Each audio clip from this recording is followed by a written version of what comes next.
This video is about using only strong, unguessable passwords to help secure your admin area of your WordPress site. It takes way less than 5 minutes to generate a strong, unguessable password. Here, watch. Let me go ahead and bring in my handy-dandy text document here. This doesn't even require a timer.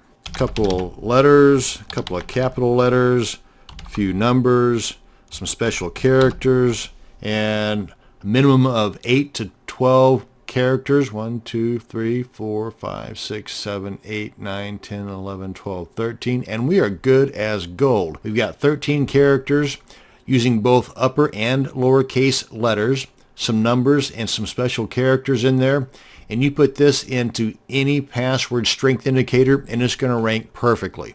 So way under 5 minutes. And it's not that difficult, but remembering that password might be the tricky part. And if you have several or more WordPress sites, it gets even trickier. Now this is where password managers are a lifesaver. Two very good password managers are called LastPass and RoboForm. Both have paid and free options, and there are plenty of guides on the web to set either one up for you to use in just minutes. So there's zero excuses in not being able to both generate and manage all of your strong and unguessable passwords. For example, if we were just to do a search here for how to use LastPass, you're going to have a little over 1 million choices. And if you wanted to narrow that down, because maybe you're more visual like me and you want only videos, you're still going to have an abundance of options. Same thing here, how to use RoboForm. Again, plenty of options, and these are just the videos. So now there, again, is no excuse whatsoever why you should be using your password or no password or password as your strong, unguessable password. So whether you opt for the free or the paid version of either LastPass or RoboForm, do it and use it. That's going to bring us to the end of this video on generating strong and unguessable passwords in less than 5 minutes. Thanks for watching, and you have a great day. One way to help in securing your WordPress site is to make it as difficult as possible for the bad people to break in. Duh. One way to do this is to avoid using the default database prefix WP_. Now, if you have not yet installed WordPress and you have access to the one-click install program called Softaculous, then you can make this change before you even install WordPress. You can also change the database prefix manually after you have WordPress installed. The manual way is best done on a new install, but you can still do it on a seasoned site just as easy. If, however, you're not one to get your hands dirty, then there are plugins you can install on your already installed WordPress site that can do all the heavy lifting for you. These plugins might be a little bit iffy, and they come with a little bit of a learning curve. I myself prefer the easiest way possible, but in case something breaks along the way, I'd also like to have some idea where to look in order to fix it.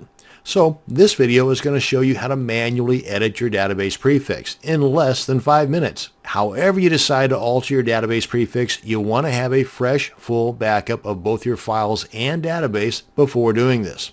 Now that you have your new backup created, let's go ahead and log into our server's control panel. And in this demo, I'm going to be using the control panel cPanel. Oh wait, before we do that, I want to show you that this site does work and that hopefully it'll do the same thing once we're done editing our database prefix. So let's come on over to cPanel, and we want to come on down here to our phpMyAdmin, and we want to, if you've got multiple databases, then you want to make sure you're editing the right one. Now, one way to make sure you've got the right database is to come on back here to File Manager on your control panel, click on File Manager, come on down to the wp-config.php file, select that, click on Code Editor, and then Edit, and then right here is the name that we're going to be editing. So that would be the 248, that's going to be this guy right here. Now I also want to mention that I'm going to go ahead and leave this guy open because once we change the name of our prefix on our database, we have to come back to our config file and change it here as well. Okay? So I'm going to go ahead and leave this guy open. Come on back here. Oh, and before we get things started, let me bring in my timer here just to show you it is going to be done in less than 5 minutes. Matter of fact, spoiler alert, I'm going to show you 2 different ways you can do this. So let's go ahead and click on this. Wait, let's start the timer first, make it official. Okay, now let's click on this. Come on in here, and of course a lot of this is going to depend on your internet speed because there is some downloading and uploading involved. But let's come over here to export and click on go. Navigate to the location on your computer where you want to download this SQL database to. Okay, that's done. Let's get this out of the way. Open up that directory because we don't really want to work on the one we just downloaded. We want to keep that as a kind of a backup. Let's go ahead and click on copy and paste. Actually, I'll keep this guy name copy as the backup, and we'll open this guy up with Notepad or WordPad. Notepad will work just as well, but it looks like gibberish. So let's go ahead and use WordPad because there's some formatting involved here. Come on up here to Home. Go to Replace and find what we want to find, the WP underscore, and we want to replace it with our new one, which is, let's give it a name, GOTU underscore, and replace all. Now, if you've got a whole lot of funky plugins installed and activated and it's a real seasoned site, you may want to go ahead and replace one at a time because some plugins will use WP underscore a couple of times in the path of that plugin, and you only want to change the first instance within that path, not all of them. So when you click on replace all, anything in here that has WP underscore, it's going to change. So you may want to do this one at a time if you've got a seasoned site. If it's a brand new site with minimal plugins, boom, do that. And we're done. Okay, now then let's go ahead and cancel this. Let's go ahead and make sure, let's go through here. Yeah, okay, so we got that one changed. So we've got that one changed, we got them all changed. Click on save, so we're good. Click out of here. We know that guy is still okay and intact, so let's go ahead and upload this back into our database.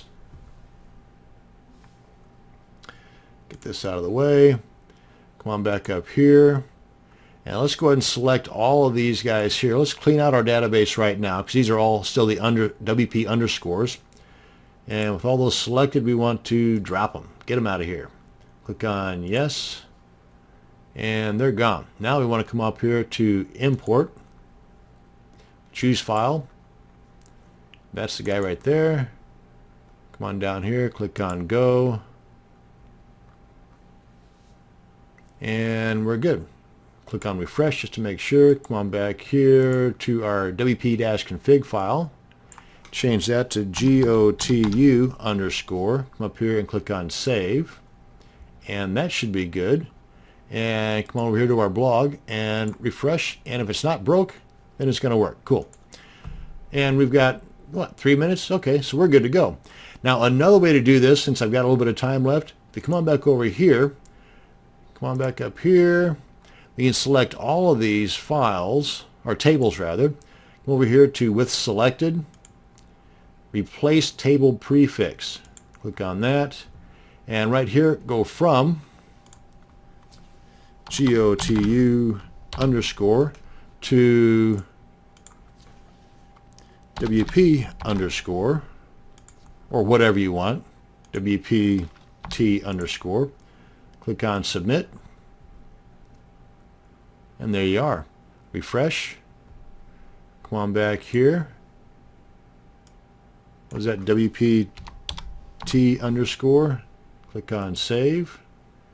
Come on back here. Refresh. And it's still working. So that's 2 ways for the price of 1. In both ways were done in under 5 minutes. And how you can change your database prefix from the WP underscore to whatever you want. That's going to bring us to the end of this video on editing your database prefix in under 5 minutes. Thanks for watching, and you have a great day. I heard someone once describe a WordPress hacker like that of a low-level burglar that would go into an apartment building and walk up and down the halls and just turn the doorknob of every single door they walked past. If the door opened, they walked in. If it was locked, well, they moved on to the next one. They would not just stand there and break down the door or pick the lock. If the basic precaution of locking the door was not done, then they took advantage of it and walked on in and burgled. Same with the majority of the WordPress hackers. If you just take care of at least the basic level of securing your site, then you'll be much better off than those that do not. This video will walk you through some of those basics that everyone should do in securing their site, and we're going to do it in under 5 minutes. Now, first off, we're going to go through and just do some basic house cleaning, because we do not want the average hacker to come by and see that this is a new install by seeing on the main page the hello world, which is the default post that comes with every single fresh install.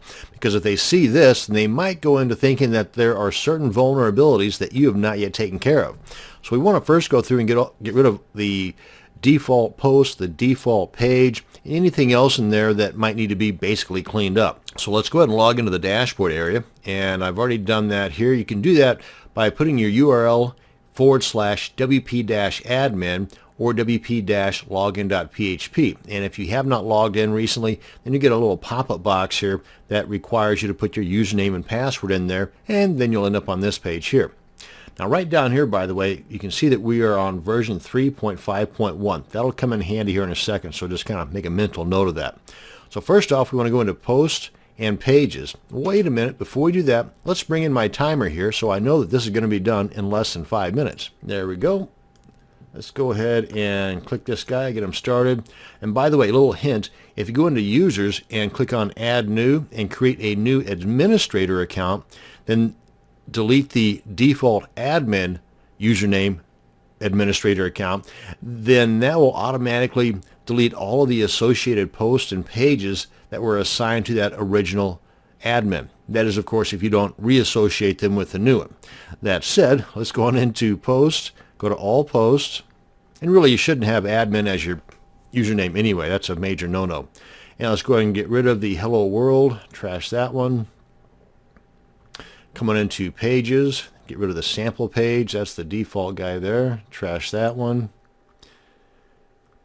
And while we're in the cleanup mode, we want to, oh yeah, and if you're in an older version of WordPress and you've got the old blog roll thing that was defaulted installed on your site, go ahead and get rid of all those links in there too. I never liked them anyway, but some people do. If you don't, then I'd say get rid of them.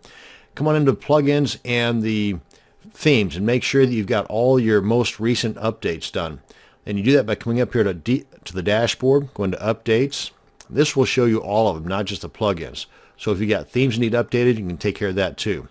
Let's go ahead and get rid of this guy here, get him fully updated. And that's also where you can see the updates for the core of WordPress as well. That would be right here. But you can see here where we've got the most recent going right now. Now then, that said, if we do not have the most recent, then you want to make sure that you're not telling the world what version of WordPress you're using, because you have certain updates of WordPress to plug certain security holes.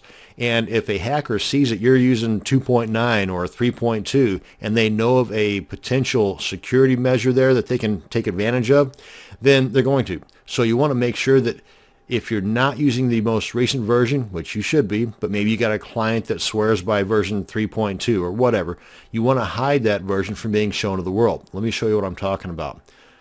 If we right click, go to View Page Source, I'm going to Control F to do a find. Let me get this guy out of the way here. And I'm going to find 3.5.1. And we see we've got 4 instances of that right here. So we want to get rid of these 4 instances right now. And we do that by logging into our cPanel control panel. You can do the same thing by going to an FTP client. Go to File Manager.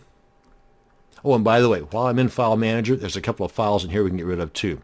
The README, this is the root directory of our WordPress install. Select the README and the config-sample. Delete those. Hang with me, I'll get back on track in a second. Go into the wp-admin. And let's get rid of the install files here. That's the helper and the install PHP file. Select those two, delete those. Now then, let's get on back to our functions. That's in the, we want to go to the themes. WP-content, themes, open that up. And I'm in the 2012 theme right now. We want to come on down to the functions.php, select that. Go to Code Editor, edit that, and we've got 2 bits of code that we want to install here to make those bits of code invisible, or the versions invisible. So we come all the way down to the bottom of the code here, put our cursor right there, and we're going to paste this code in there. You can freeze the video if you want just to copy this stuff down. We want to remove the WP version meta tag and from the RSS feed, and we want to remove the versions from any other stuff that's showing it, like the style.css. Come on up here and save changes. Now we want to come on back here and let's close this guy out here. Refresh that. And then let's take a view of that source page again. And Control F. Get you out of the way there. And see how many we got? 0 for 0. So that's going to clean things up for us, both on the front end, the back end, and in some of the coding in the root directory as well. Now, of course, there's a few other things you might be able to do, but for the basics, this is what we're looking at. And we were able to do all this in under 5 minutes. So now there's no excuse not to lock your door. Thanks for watching this video, and you have a great day.